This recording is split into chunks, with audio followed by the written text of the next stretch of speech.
Bueno, ahora vamos a tener un diálogo, una conversación con un personaje del teatro, de las artes escénicas, de la investigación, desde la dramaturgia también, Patricio Vallejo Aristizábal, director del grupo de teatro Contra el Viento, que está cerca de cumplir 30 años y que está, bueno, con un montón de novedades. Vamos a tratar de ganarle tiempo al tiempo en la radio, siempre nos queda corto, así que arranquemos desde lo básico, desde lo elemental. ¿Cómo estás? Bienvenido, Pato. ¿Cómo anda la cosa? ¿Cómo han sido estos 8 meses complicadísimos de pandemia? Bienvenido.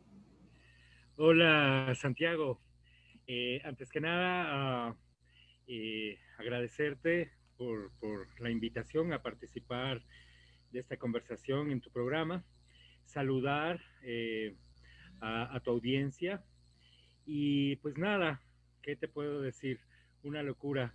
Han sido unos meses en los que aparentemente no ha pasado nada, pero ha pasado mucho y sobre todo en el mundo interior, íntimo, en el caso mío personal, de mi grupo, han pasado muchas cosas, pero creo que hemos tenido la entereza de mantenernos firmes, tanto en nuestra ética, en nuestra moral personal, como en nuestra ética moral, grupal, perdón. Ujú. Hay quienes dicen, Pato, que este tipo de crisis, de momentos en la historia, son proclives, son buenos para los creadores, para los creativos, para quienes están produciendo obras, contenidos, para los públicos, las audiencias. En tu caso, ¿qué ha pasado? Tú también con esta línea de dramaturgia, ¿te ha permitido concentrarte en eso o ha sido complicado todo esto? Bueno, personalmente y con mis compañeros del grupo hemos tenido una actividad muy intensa creativa. Eh, Sobre todo a partir de una circunstancia que fue muy dolorosa, sigue siendo muy dolorosa para nosotros, que fue el cierre de nuestra sala, de esa pequeña sala que teníamos en La Merced, en este pueblito bellísimo a las afueras de Quito. Eso, contrario de dejarnos estancados o quietos, más bien impulsó eh, como una actitud frente a las circunstancias que de a poco la hemos reflexionado como de renovación del llamado. Nosotros nos hemos dado cuenta de que la virtualidad tiene un potencial gigantesco, no tanto como para convertir al teatro en una existencia virtual, pero sí para generar a través de la virtualidad esto que te digo que hemos llamado la renovación del llamado. Nos hemos dado cuenta de que el teatro es una atracción, el teatro es como el fuego que cuando se enciende atrae a la comunidad. Teníamos que mantener encendido el fuego, teníamos que mantener la atracción para que cuando todo esto pase, los espectadores sigan siendo seducidos, llamados, convocados y también que acudan, que asuman ese movilizarse para encontrarse con el teatro. Ujú. Entonces, ha sido una experiencia interesantísima el poder a través de la virtualidad generar esto que hemos llamado el renovar del llamado. Entonces, hemos Ujú. hecho algunas acciones, varias acciones de diversos tipos en relación a eh, esta exposición íntima, a nuestra circunstancia personal. Hicimos visible los impulsos que nos motivan como artistas del teatro. Ujú. Paralelamente a esto, debo contarte también que pues yo soy profesor, maestro de actuación en la carrera de teatro de la Facultad de Artes en la Universidad Central. Y yo dicto la cátedra de actuación en el último semestre, es decir, lo que correspondía en condiciones normales era una puesta en escena. Es lo que Ya. yo hago desde el año pasado que empecé a dictar clases ahí en la escuela de teatro, en la carrera de teatro. Ujú. Pero como no se podía hacer una puesta en escena grupal por esta circunstancia del confinamiento, corrimos un riesgo enorme y montamos virtualmente 23 unipersonales Ya. de más o menos 10 minutos cada uno, pero que fueron una creación conjunta entre cada uno de mis estudiantes y yo, que después la difundimos también por alguna de las redes, por el YouTube y el Facebook, de manera que fue muy creativo, fue una experiencia impresionante, tanto para ellos, que tuvieron que sobreponerse a circunstancias tremendas, crear en soledad, adaptar espacios de la habitación, de la sala, del patio, el garage de la casa, sobreponerse a circunstancias tremendas. Recordemos que somos estudiantes de la Universidad Central, la mayoría de recursos bajos, con dificultades de conectividad, etcétera, etcétera, y de calidad tecnológica. Y entonces yo creo que fue una experiencia excepcional cuando la sacamos a través del canal de Contra el Viento Teatro, estos unipersonales como estrenos, como un homenaje que terminaron su carrera. Fue Ujú. interesantísimo ver la respuesta, tuvimos cantidades de personas, 2.000, 3.000 personas, no recuerdo ahora exactamente, que asistieron virtualmente, claro, a las presentaciones de estos unipersonales, que Claro. insisto, fueron creados por ellos, desde el texto, la utilería, la escenografía, todo fue creado con lo que contaban a mano. Entonces, te diré que a pesar de lo complejo, la actividad ha sido fuerte, intensa. Hemos hecho videos, hemos hecho poesía, sacamos una serie con la poesía escrita por los miembros de Contra el Viento y algunas otras actividades que, bueno, eh, lo que tú dices, curiosamente, como le pasó a Shakespeare cuando tuvo que estar en cuarentena, produjo 4 de las obras más importantes de su repertorio, ¿no? Ujú. Ya que nos metimos por esos temas, ya vuelvo por otras cuestiones más de tu trayectoria, de tu vida, pero en estos temas digitales también hay un poco por ahí, tal vez, te lo planteo como pregunta, el peligro de acostumbrarle al público a esta situación digital. Es decir, tú decías 2.000, 3.000 personas viendo estos unipersonales, ni pensar eso en un teatro de nosotros que lleguen 2.000, 3.000 personas. Pero ese público, tal vez cuando mañana ya tenga la posibilidad de ir al teatro, va a decir, pero estoy más cómodo en mi casa, estoy aquí, puedo verlo en mi pantalla cuando yo quiero y ya no me interesa ir. Hay ese peligro, cómo estás pensándolo? Sí, yo creo que hay ese peligro, es correcto. Yo creo que la tarea es producir estos materiales, estos contenidos, como tú decías, para que se conviertan en la renovación del llamado. Es decir, miren, estamos vivos, estamos activos, no hemos parado, pero cuando todo esto pase, ustedes tienen que venir a encontrarse con nosotros a filo de escenario. Es verdad que un porcentaje alto encontrará esta comodidad, pero también es verdad que es un porcentaje que normalmente no asistía al teatro. Más Ujú. bien es una conquista de un público que nunca ha ido al teatro y que ahora lo encontró a través de esta virtualidad, y que nuestra expectativa es que desate en su interior una curiosidad, una atracción, como te decía, como el fuego, y Ujú. que cuando le sea posible asista. Eh, por un lado. Por otro lado, también hay que reconocer que la virtualidad, en términos de calidad de creación, eh, supone incrementar los recursos que los artistas,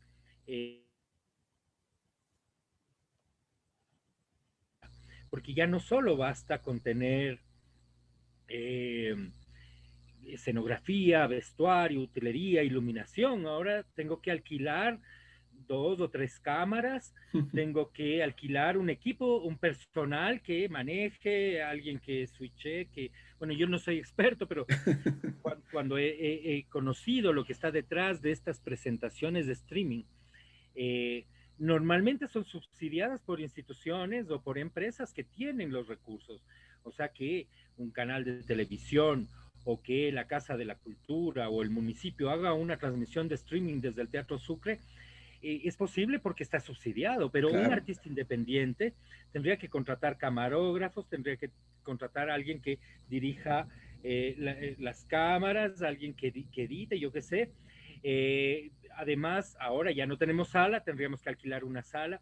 Eso multiplica los costos y el espectador virtual no es mayoritario. El espectador gratuito, aquel que siente el llamado y pone el play, en el caso nuestro eran videos grabados, no eran Ujú. presentaciones en vivo, en el caso de mis estudiantes. Ese espectador asiste, pero cuando tiene que pagar una entrada se complica porque tiene que pagar con tarjeta de crédito, de débito, pagar a una plataforma que además cobra un porcentaje. Ujú. Entonces no es una alternativa real, práctica para el artista independiente. Supone una inversión extra. Entonces yo pienso que sí, es cierto, hay algunas presentaciones que se han hecho en vivo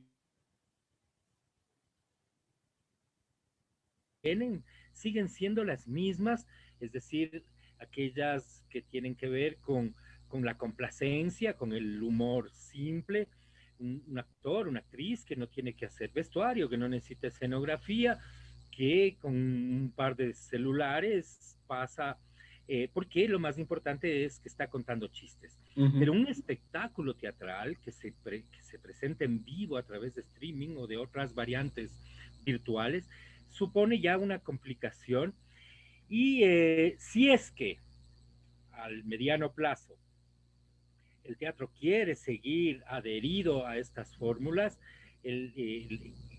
tendrá que encontrar los recursos. Y si el Estado ya era mezquino cuando se trataba de producir el teatro de presencia, de convivio, de abrazo en vivo entre artistas y espectadores, yo me imagino que ahora va a ser mucho más mezquino porque ahora los costos son mayores. Pero en todo caso te diría que la virtualidad ha tenido este doble rostro, ha Ujú. potenciado muchas cosas, ha puesto en riesgo otras, como tú lo has mencionado, en este tema del espectador que se complace, pero también tiene límites que probablemente no se van a superar con facilidad. Yo soy un convencido de que el teatro es un suceso en el que tanto artistas como espectadores se encuentran en un lugar, yo suelo decir, en el fin del mundo, el mundo de sentido, ahí donde se acaba el sentido de la cultura dominante, ahí acontece el teatro y se renueva y se reinventa el mundo y el sentido en ese encuentro vivo entre artistas y espectadores. Y en esa misma línea, ¿qué pasa con el acceso de los públicos al teatro? Porque si pensamos solo en Quito, y me imagino que en otras ciudades peor todavía, no tenemos acceso en los barrios al teatro. Para ir al teatro nos toca ir al hipercentro acá de Quito con todas las complejidades que quieras encontrar. Bueno, si a uno le gusta, pues salva todo eso, pero no le pones fácil al público. Yo estoy acá en la mitad del mundo, en San Antonio, y no tengo teatro cercano. Y hay mucha gente, solo saliendo un poquito más acá, Calacalí, anda a las poblaciones cercanas y no vas a tener. El Teatro de la Merced de ustedes permitía un poco eso, teatros de barrio como el que había en Cotocollao, que ya cerró también, permitían un poco eso, pero es insostenible. Entonces, ¿qué pasa con ese acceso, Pato? Yo creo que hay que decir las cosas como son. Eh, en ningún lugar del mundo, ni siquiera en los grandes centros neoliberales, el teatro es autogestionado. Eh, yo suelo poner, por ejemplo, algo que sucedió en 2018, cuando se estrenó en Broadway, que es la capital del teatro comercial en Nueva York, se estrenó Harry Potter. Harry Potter, que era una puesta en escena millonaria, Ujú. pensada para que esté 10 años en cartelera y recaudar millones de dólares. Sin embargo, ese espectáculo fue subsidiado por el Banco Central de los Estados Unidos, por el Banco del Estado, Ujú. no por el Banco Reserva, que es el que hace los billetes, sino por el Banco Central de Estados Unidos, el Banco de los Estados Unidos. Es decir, el Estado subsidia al teatro comercial, se declara en quiebra el Circo del Sol, que es una mega empresa global. de entretenimiento. Y el Estado canadiense sale a salvarle, como acá salvamos a los bancos, allá salvan a los circos. Ujú.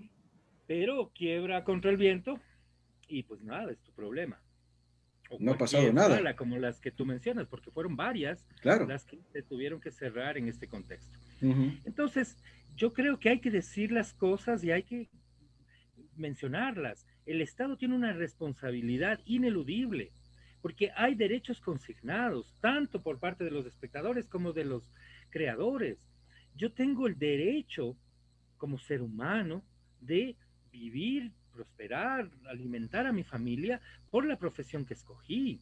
No tengo que ser tendero y también funcionario público y para poder en mi tiempo libre, si es que me acuerdo, hacer teatro. ¿Qué es lo que ha provocado esta ausencia, este desprecio, este desvalor que ha dado el Estado al teatro? Ha provocado que nuestro teatro básicamente sea un teatro amateur. Ujú. Aún los grandes actores reconocidos no son profesionales, son personas que cada vez que quieren se juntan, cuentan cosas de mucho humor, son espectáculos intrascendentes que llegan a dar 20 funciones de un humor sencillo, simple, y en algunos casos, como en el caso del humor televisivo, incluso agresivo, ya eso fue debate en algún momento, Ujú. desvalorador de la dignidad humana. Entonces, este teatro, por exitoso entre comillas que sea, no deja de ser el tío pobre y arrastrado de la industria del entretenimiento. Un stand-up comedy que da 20 funciones a sala llena en un teatro de 100 asientos, ha conseguido 1000 espectadores en 10 funciones. Ujú. Un partido de fútbol con 1000 espectadores en un partido, pues yo me imagino que ni, no sé, ni en el Barrial, Claro. aquí en la Merced, cuando juega el equipo de la Merced, hay mucho más que 1000 personas en el estadio de aquí del pueblo. Entonces, y la industria del entretenimiento, tú te puedes imaginar un programa de televisión con 1000 espectadores, el productor tiene que irse por la puerta chiquita y escondidas. La industria del entretenimiento moviliza mucho. Entonces, este teatro complaciente, este teatro de humor simple que se autogenera como exitoso, en realidad es el tío pobre y arrastrado de la industria del entretenimiento. Yo estoy convencido de que el teatro tiene que defender su condición de arte, moverse desde esa circunstancia de arte y por lo tanto los recursos públicos tienen que poner al servicio del encuentro con los espectadores. Es verdad también que el teatro, cuando mejore la calidad, tendrá una mayor convocatoria, Ujú. pero también es cierto que hay lugares donde el teatro usualmente no habita, que son los márgenes de las grandes ciudades, que la única posibilidad de movilizarse es que haya un impulso para ese encuentro, para ese espectador. Entonces es una pérdida porque la mayoría de salas que se han cerrado son salas que han estado al margen, en los barrios periféricos, en los pueblos que están en las afueras de la ciudad. Y el teatro se ha mantenido en silencio, salvo este teatro que yo te digo que de alguna manera ha logrado persistir, pero que no ha supuesto su existencia virtual ninguna irrupción transformadora, ni mucho menos. Ha sido una existencia, como siempre, marginal. Ujú. Ahí nos dejas pinceladas de varios temas que podríamos seguirlos ahondando, pero te propongo ir al inicio de los tiempos, al origen del tiempo de Patricio Vallejo. ¿Cómo llegaste al teatro? ¿Qué te sedujo? ¿Qué viste? ¿Por qué entraste a este mundo de las artes escénicas hace ya algunos años? Y a veces cuando yo converso de esto, tengo como una imagen, que lo digo más bien con humor, es como si la vida me puso una zancadilla, yo caí y rodé, y cuando me levanté estaba en un escenario y pues ya no me bajé nunca más. En realidad yo provengo de una familia de clase media conservadora. Mi padre era ingeniero, yo soy el hijo mayor de esta familia, entonces mi destino estaba trazado muy generosa y amorosamente. yo tenía todo hecho. Cuando yo miro hacia atrás me doy cuenta de que con mucho amor me trazaron el camino. Yo llegué a estar hasta el octavo de 10 semestres de ingeniería civil. Cerquita, cerquita. Me faltó nada. Y por suerte, en esa época yo era un poco más rebelde que hoy y, y fui expulsado de la universidad en la que estudiaba, y eso fue como un facilitador porque ya venía varios años atrás dedicándome con mucha intensidad al teatro.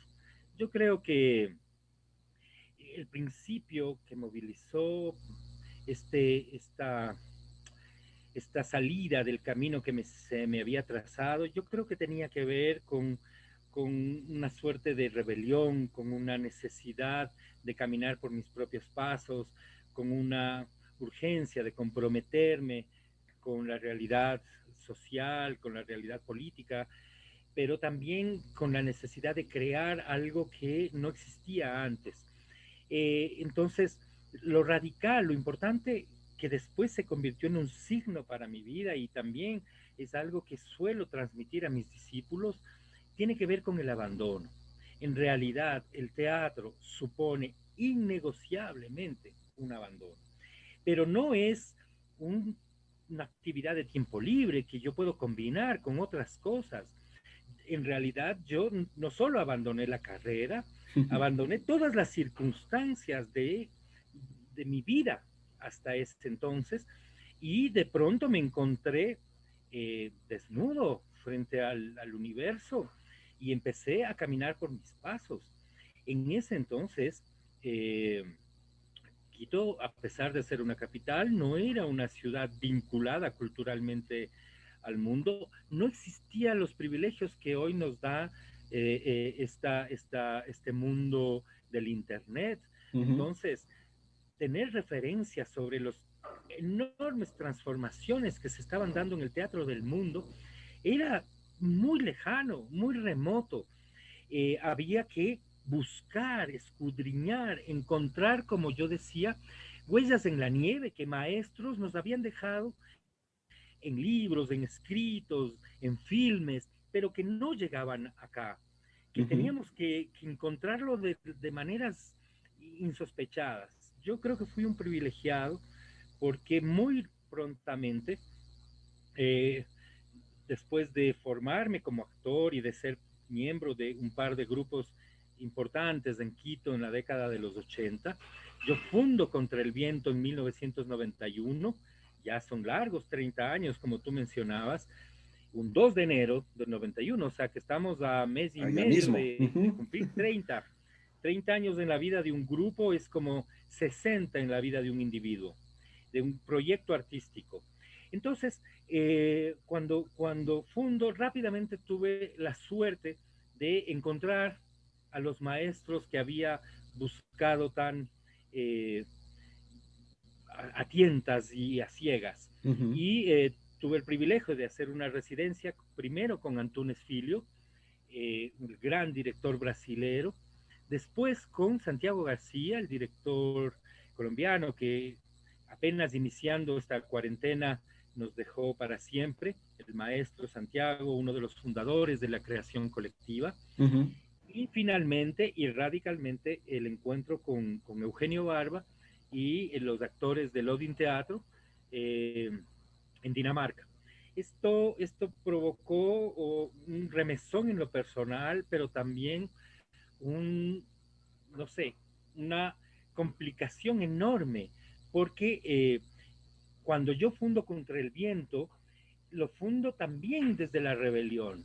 Decía, no estaba satisfecho con el teatro que se estaba haciendo, un teatro complaciente, un teatro donde no había un rigor hacia el trabajo de los actores, de las actrices, hacia la dramaturgia. A fines de los 80 había muy poco teatro de mucha calidad y algún teatro, mucho teatro, que en nombre de lo popular, en nombre de lo político, concedía mucho en lo estético y en lo poético. Imagínate que han pasado 30 años y sigo sintiendo que pasa lo mismo con el teatro ecuatoriano actual. Hay mucha complacencia, mucha concesión.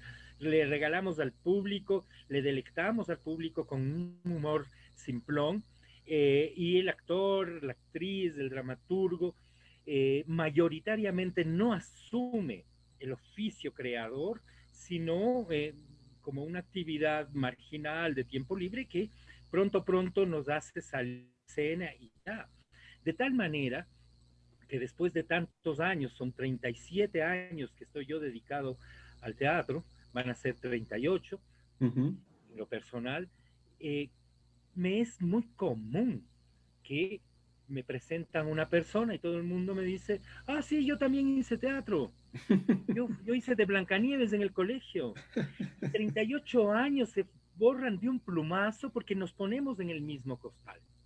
Yo escribí unos poemas a una novia cuando tuve 15 años, pero cuando me presentaron a Jorge Enrique Adum, no se me ocurrió decir que también fui poeta. Yo fui poeta en el colegio y le escribí un verso a la novia o a la chica, que en realidad no llegó a ser novia, sino que era un amor platónico. Todo el mundo ha hecho un verso que después uno hasta se avergüenza de haberlo escrito, pero no te hace poeta. Pero en el Por teatro es muy supuesto. simple.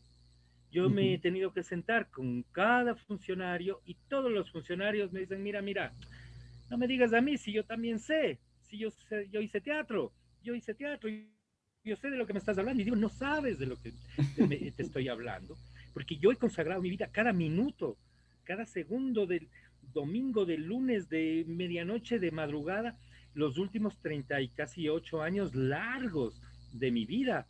Entonces, bueno, esto, digamos, en este retorno a los orígenes, que siempre es muy grato, se Ujú. vuelve fundamental, porque yo solamente recordar que tuve que abandonarlo todo, tuve que tener mucha entereza y tuve que caminar por mis pasos, me pone siempre frente al siguiente momento de mi vida renovado. Es más, lo que tú acabas de hacer conmigo es lo que necesito hacer cuando las cosas se ponen difíciles. Volver al primer día en el teatro. Todo ese camino que siempre es importante tenerlo presente para ti individualmente, para Contra el Viento como colectivo, pero para nosotros como colectividad, como comunidad, como ciudadanía y sociedad más que ciudadanía, porque somos parte de todo este mismo embrollo en el que estamos metidos. Y los artistas, como tú mencionas, Patricio, nos dan esa posibilidad no solo de complacernos, sino de interpelarnos, de cuestionarnos, de reflejarnos, mirarnos, decir, sí, eso no me gusta de mí, pero hay que verlo también. Y Uh -huh. todo eso, ¿qué ha significado Contra el Viento? Son ya casi 30 años, estamos a puertas de festejarlo. Me encantaría que el próximo año, ojalá tengamos todavía el programa, para poder volver a hacer y ojalá en cabina, tal vez todavía no sea posible, pero Ojalá. veamos en cabina, conversarlo ahí del Contra el Viento más a fondo. Pero, ¿qué ha significado estos 30 años para ti, Pato? Yo creo que Contra el Viento se convierte en el territorio en donde realiza mi existencia. Es el territorio material, físico y simbólico, en donde yo hago real mi ser, mi condición de individuo, de persona. Contra el Viento pasa entonces a ser algo que suelo yo llamar una patria secreta de rebelión, dignidad y libertad, porque la patria oficial, la no secreta, la de las banderas y los himnos y la de del poder, la política y la cultura que domina, esa es visible, pero nosotros hemos debido fundar una que es pequeñita, en donde nos convertimos en ciudadanos con plenos derechos. Pero lo más interesante es que tú descubres que esta pequeña patria que es Contra el Viento es como una suerte de isla, como lo dice mi maestro Eugenio Barba, una isla de un gran archipiélago, eh, porque es muy curioso cuando uno visita un teatro, no importa si es en los Estados Unidos o en un pequeño pueblo del Brasil o en Austria o en Dinamarca, no importa que no hables del mismo idioma, tú con una facilidad impresionante. Uh -huh. Sin embargo, cuando salimos de estas pequeñas patrias de rebelión y nos vamos al mundo de la cultura, nos descubrimos que somos migrantes, somos extranjeros. Yo lo suelo decir, yo he tenido que aprender a ser extranjero aún en la mesa de nuestros padres. Como extranjeros debemos adaptarnos. Yo tengo que adaptarme al mundo de la civilización y la cultura dominante, al mundo del capital, del consumo. Cuando salgo de la patria contra el viento, tengo que ser un migrante, un extranjero. Muchas veces no me entiendo, yo no puedo imponer el lenguaje, la poética, la mirada hacia el mundo, que sí puedo dialogar al interior de Contra el Viento. Entonces, a partir de ahí hemos logrado comprender, mis compañeros y yo, que nuestra relación con el mundo, en términos individuales, en términos de personas, es como una estrategia de entradas y salidas. Esto me lo robo yo a Néstor García Canclini, el sociólogo argentino que estudiaba en la década de los 70 las estrategias de las comunidades mexicanas de frontera, Ajá. que pasaban la frontera. Ahora ya hay un muro, ya la cosa no es así, pero pasaban la frontera, se adaptaban, obtenían del imperio y retornaban a otra vez a su pequeño rincón en México. Nosotros descubrimos que es algo parecido. Tenemos que salir, adaptarnos, negociar con el mundo de la cultura, el mundo del consumo, el mundo del mercado, y después retornar a Y nuestra patria. eso, Pato, les permite sostenerse como grupo también, pero ese sostenerse como grupo es complicado también porque juega la individualidad, los pensamientos, las miradas de cada uno de ustedes. ¿Cómo es que logra sostenerse un grupo? Porque además muchos grupos ya no tenemos.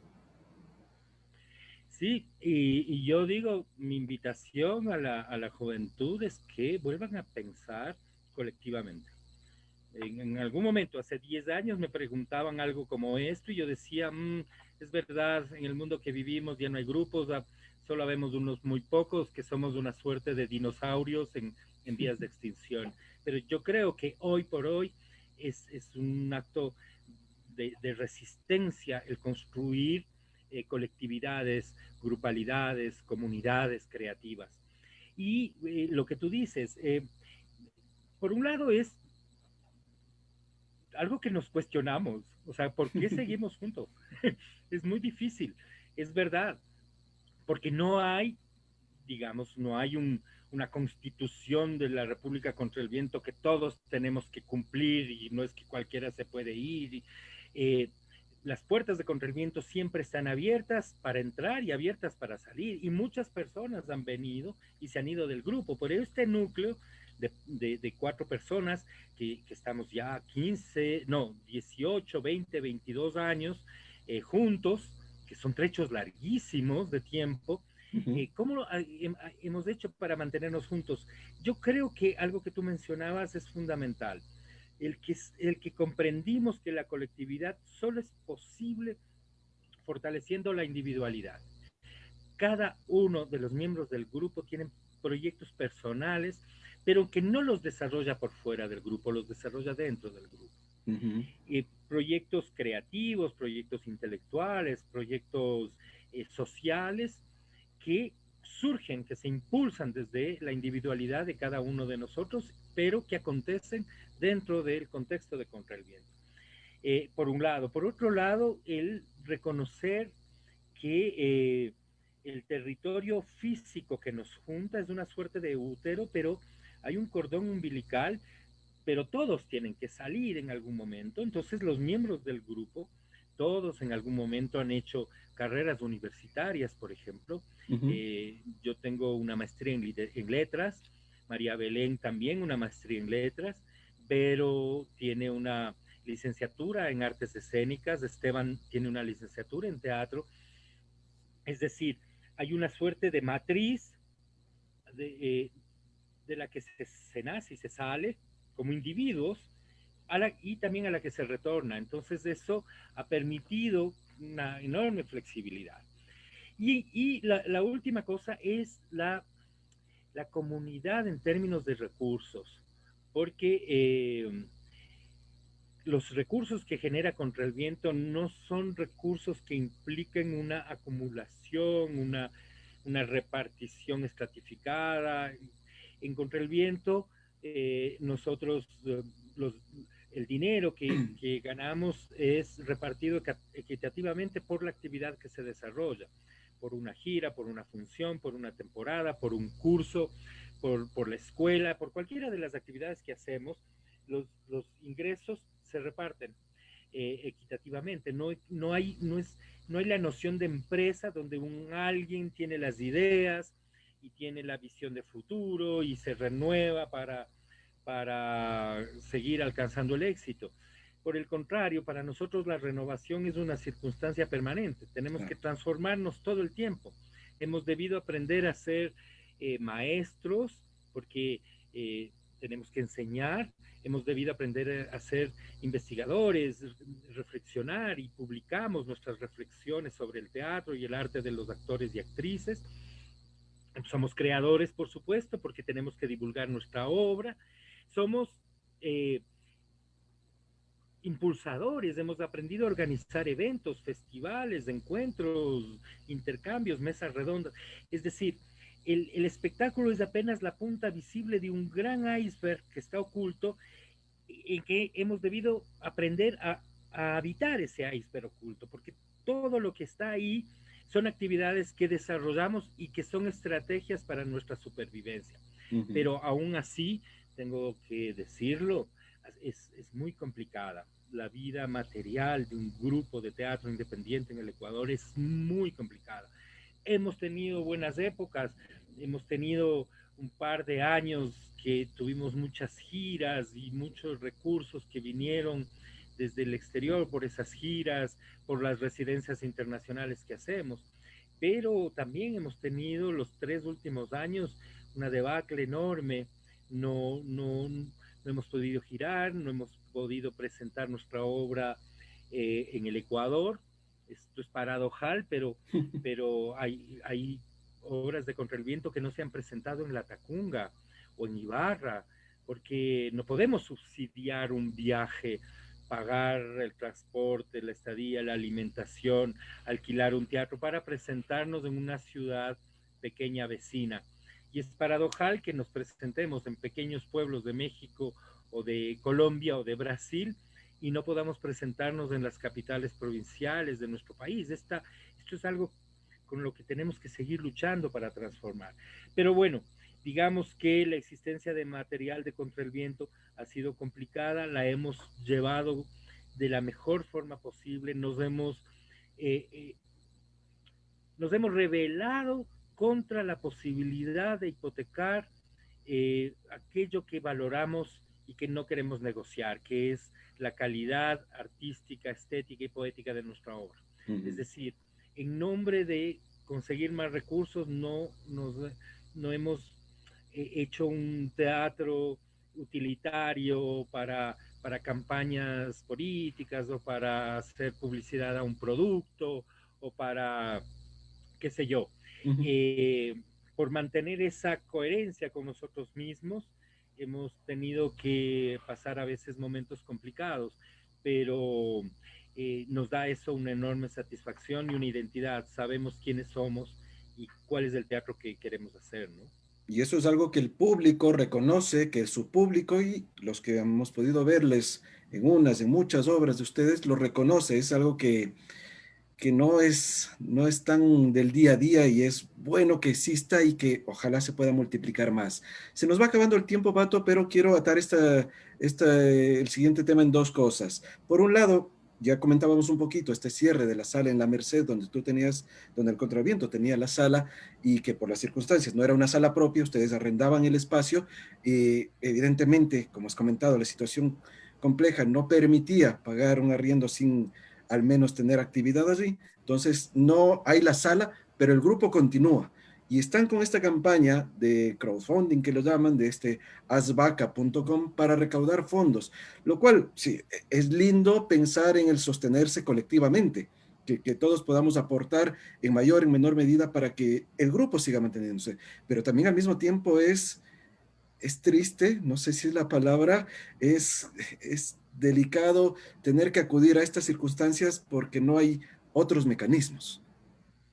Sí, te digo, es verdad, porque el problema de Contra el Viento no solo implicó el cierre de la sala porque no teníamos ya capacidad de pago, sino que además en los últimos años, en los últimos 3 años, veníamos acumulando deudas porque los ingresos disminuyeron tremendamente, tremendamente.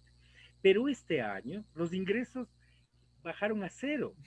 Teníamos giras previstas fuera del Ecuador, teníamos la residencia internacional que nos procura ingresos, teníamos 2 o 3 proyectos que hacemos siempre en nuestra sala. Uno de ellos es lo que llamamos los temporales de repertorio, que sacamos todo nuestro repertorio y eso nos implica ingresos. Todo bajó a cero.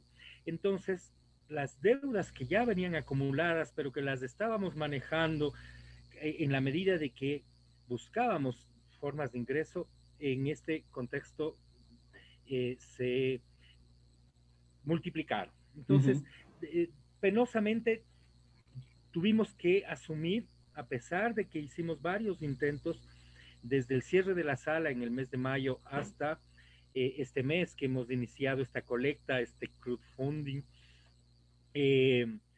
hicimos varios intentos de procurar ingresos por nuestros propios medios, pero es que es realmente muy difícil. Tenemos que decirlo, o sea, el Estado ecuatoriano dijo que iba a sacar $200, $200, Dios mío, y aplicamos y no ganamos ni siquiera esos $200.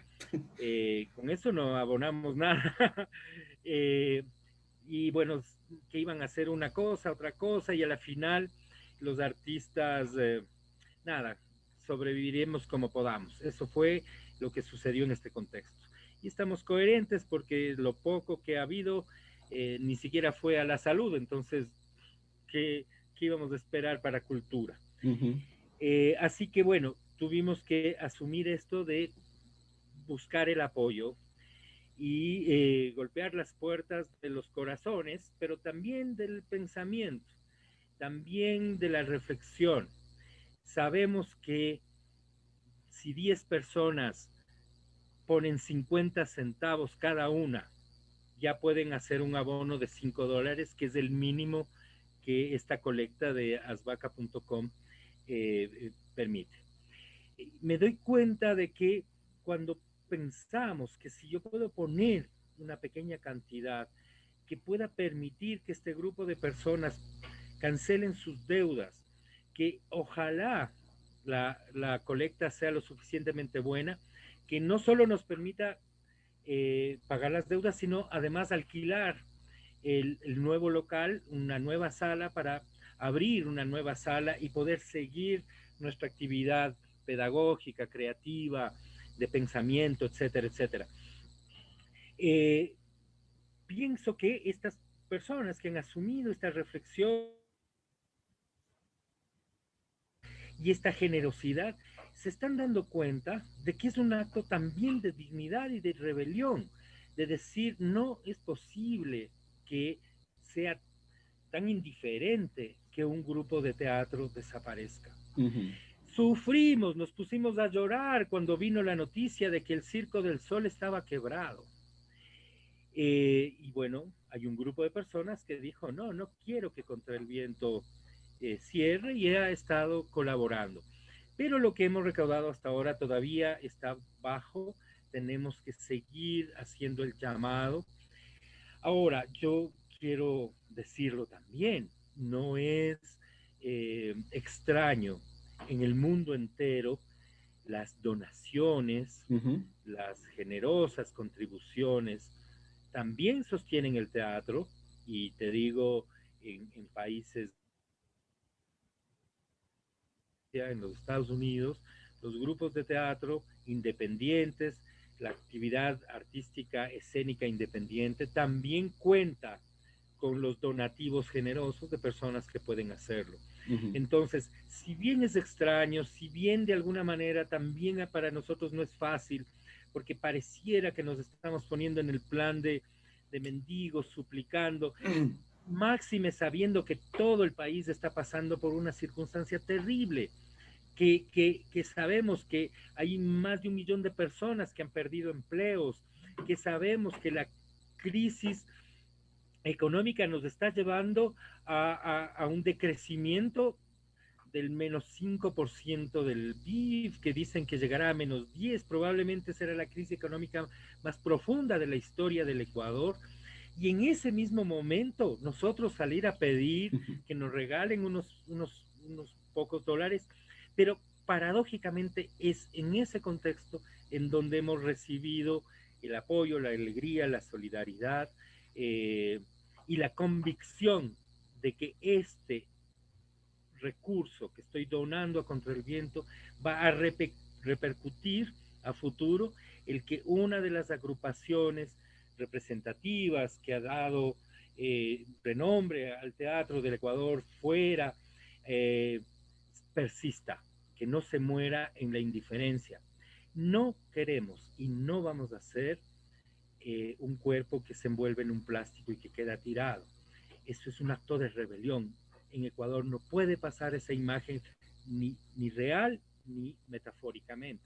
Entonces, bueno, es esto y gracias por permitirme pues solicitar a la audiencia, a las personas que escuchan y miran este programa tuyo tan importante para la cultura, el que pues está ahí, está la colecta abierta, tenemos todavía como 40 días de seguir recolectando y todo aporte, no hay aporte pequeño, será siempre bienvenido y nuestra respuesta es no solo que vamos a seguir haciendo teatro y buen teatro, sino también que cada aporte, porque está vaca.com propone retribuciones, es Exacto. decir, nos aportan con una cantidad, nosotros les daremos libros, les daremos filmes, etcétera.